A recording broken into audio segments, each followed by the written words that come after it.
এবার শেরকান্দি মাধ্যমিক বালিকা বিদ্যালয়ের অনলাইন ক্লাসে সবাইকে স্বাগত জানাচ্ছি। আমি মোহাম্মদ শরীফুল ইসলাম, সহকারী শিক্ষক। প্রিয় শিক্ষার্থী বন্ধুরা, আশা করি তোমরা এই করোনাকালীন সময়ে সুস্থ আছো, গৃহে আছো। আর আমি অষ্টম শ্রেণীর আইসিটি বইয়ের পাঠ 23 থেকে 43 স্প্রেডশিট সফটওয়্যার ব্যবহারের কৌশল দেখাতে চাই। সেজন্য প্রথমে আমাকে স্প্রেডশিট সফটওয়্যার ওপেন করতে হবে। স্প্রেডশিট সফটওয়্যার ওপেন করতে হলে আমাকে প্রথমে স্টার্ট মেনুতে যেতে হবে। এরপরে আমি মাউসের স্ক্রল ঘুরিয়ে নিচের দিকে যাব। মাইক্রোসফট অফিস 2013, এখান থেকে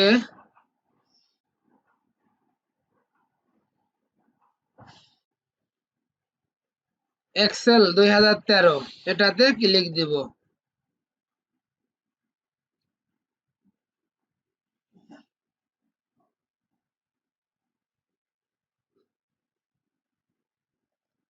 এখান থেকে ব্ল্যাঙ্ক ওয়ার্কবুক এটা নিব। নেওয়ার পরে প্রথমে আমি একটি ফাইল তৈরি করব। ফাইল তৈরি করার জন্য ফাইল, এখান থেকে সেভ। কোথায় সেভ করতে চাই? কম্পিউটারে। কোথায় রাখবো? ডেস্কটপে।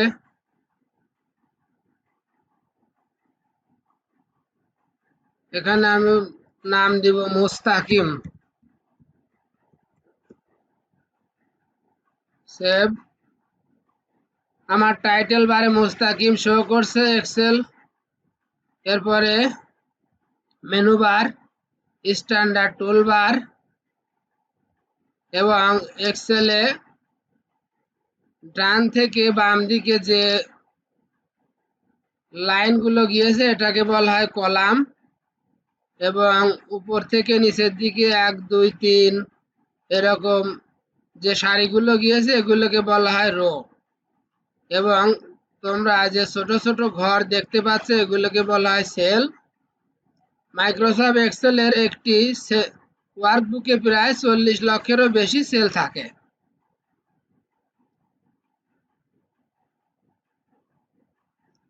এটা আমি ক্লোজ করে দিব। আমি ডেস্কটপে মুস্তাকিম সেভ করেছিলাম, এটা ওপেন করব।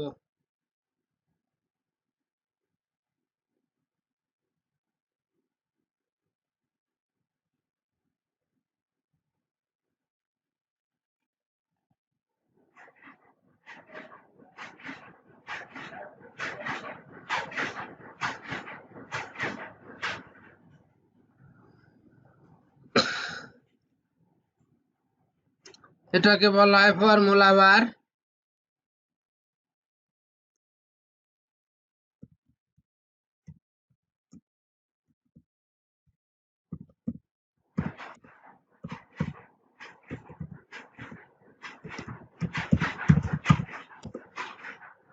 আমি ফর্মুলা বারে যেটা লিখবো সেটা এখানে সেলের মধ্যে চলে আসবে।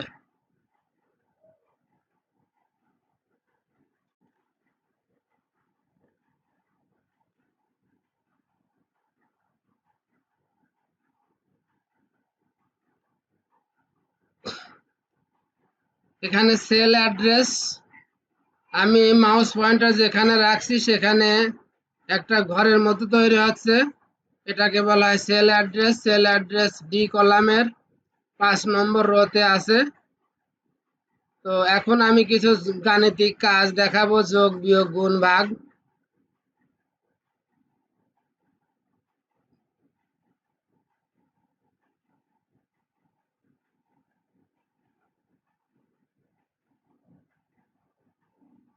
প্রথমে আমি যোগ দেখাতে চাই।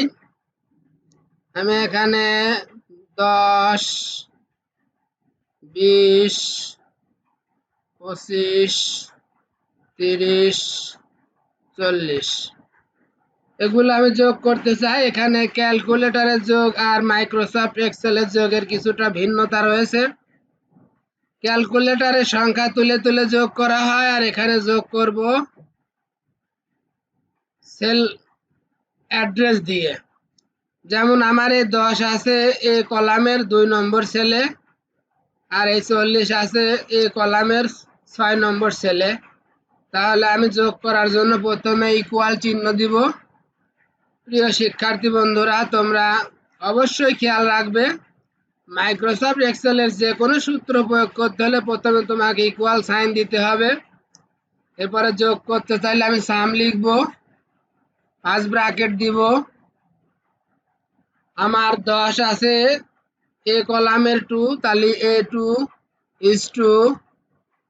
40 আছে এ কলামের 6 নম্বর ঘরে, A6। ব্র্যাকেট ক্লোজ করব, কিবোর্ড থেকে এন্টার প্রেস দিব। আমার ফলাফল চলে আসছে 125।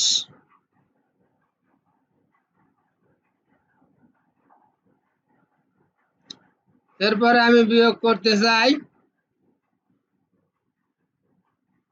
100 বিয়োগ 99। এক্ষেত্রেও ঠিক ক্যালকুলেটরের থেকে ভিন্ন নিয়ম।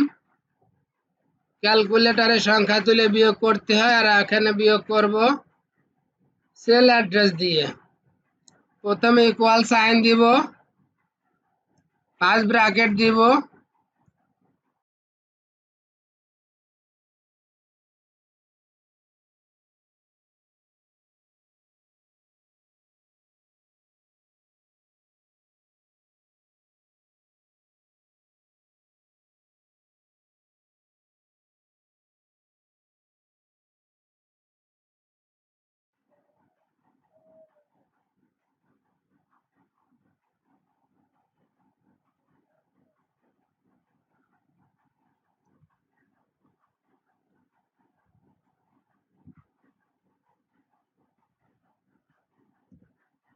আমার ফলাফল চলে আসছে। 100 থেকে 99 বিয়োগ দিলে 1 হয়। এরপরে আমি গুণ করতে চাই 100 গুণন 5। এখানে একই সিস্টেম, ইকুয়াল সাইন, 5 ব্র্যাকেট। 100 আছে কোথায়? ডি কলামের 2 নাম্বার সেলে। কিবোর্ড থেকে গুণ চিহ্ন দেব স্টার। 5 আছে কোথায়? ডি কলামের 3 নম্বর সেলে। কিবোর্ড থেকে ব্র্যাকেট ক্লোজ করব, এন্টার প্রেস করব। 100 কে 5 দিয়ে গুণ করলে 500 হয়। এবার আমি ভাগ করব, 500 ভাগ 100। এক্ষেত্রে সিস্টেম একই, ইকুয়াল সাইন, 5 ব্র্যাকেট। 500 আছে কোথায়? ই কলামের 2 নম্বর সেলে। ভাগ চিহ্ন কিবোর্ড থেকে স্ল্যাশ চিহ্ন দিতে হবে। ক্যালকুলেটর মতো ভাগ চিহ্ন কম্পিউটারের কিবোর্ডে থাকে না, স্ল্যাশ চিহ্ন ভাগ চিহ্ন। 100 আছে কোথায়? ই কলামের 3 নম্বর ঘরে। ব্র্যাকেট ক্লোজ করব, কিবোর্ড থেকে এন্টার প্রেস দিব। আমার ফলাফল চলে আসছে।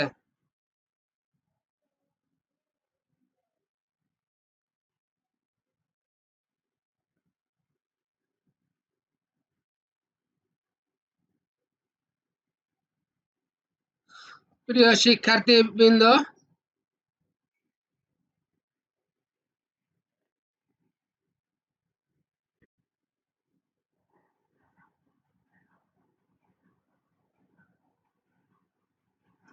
এটাকে যদি আমি চার্ট আকারে দেখাতে চাই, ইনসার্ট,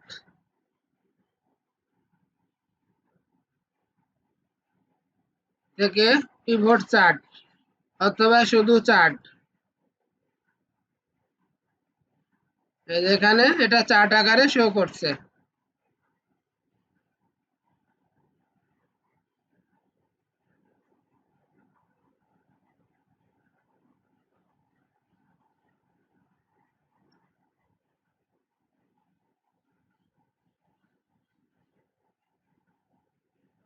প্রিয় শিক্ষার্থীবৃন্দ, আমার ক্লাসটি এখানেই শেষ করছি।